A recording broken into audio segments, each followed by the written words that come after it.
জল চলে আসছে। এই যে তোমরা কয়েকজন আছো না যারা আমাকে নিয়ে খুব চিন্তায় থাকো, খালি বলো যে তেল বানাও, যাও গিয়ে তুমি তেল বানাও।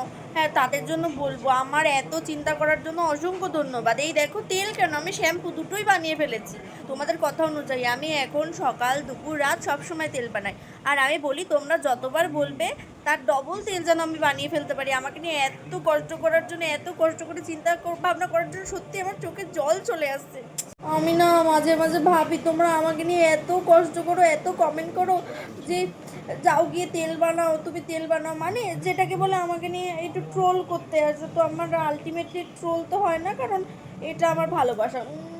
এই যে আমাকে নিয়ে এত ভাবো, তোমাদের ভাবনা চিন্তার জন্য আমার একদম কান্নায় চোখে জল চলে আসছে। চোখে জল কই? ও দাঁড়া, ভুলে গেছি, দাঁড়া দাঁড়া। ও বাবা, চোখে জল চলে আসছে। তোমরা এত ভাবো আমাকে নিয়ে। বলছি যে আমি তো তেল বানিয়ে ফেলেছি, শ্যাম্পু।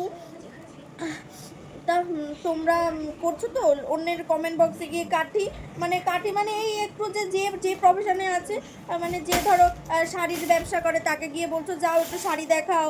আবার যে স্কিনের মানে প্রোডাক্ট করছে তাদের বলছো যে যাও একটু নিজের মুখটা ফর্সা করে আসো। তোমরা কিন্তু এগুলো একদম কন্টিনিউ রাখবে, যাই হয়ে যাক জীবনে, যাই হয়ে যাক। তোমরা নিজের কথা ভাববে না, আমাকে বারবার এসে কমেন্ট করবে যাও গিয়ে তেল বানাও, আর যারা স্কিন কেয়ার করছে তাদের বলবে যাও গিয়ে স্কিনের প্রোডাক্ট বানাও। কিন্তু তোমরা কিন্তু লোকের কমেন্ট বক্সে পার্টি করা একদম ছাড়বে না, ওটা তোমাদের করতে হবে। এটা কিন্তু আমি বলে দিলাম, তোমাদের ভালোবাসার জন্য কিন্তু আমি এত বড় হব, একদম এত বড়। আমার এখন 22 বছর বয়স, আর আমি আরও বড় হতে চাই তোমাদের ভালোবাসায়।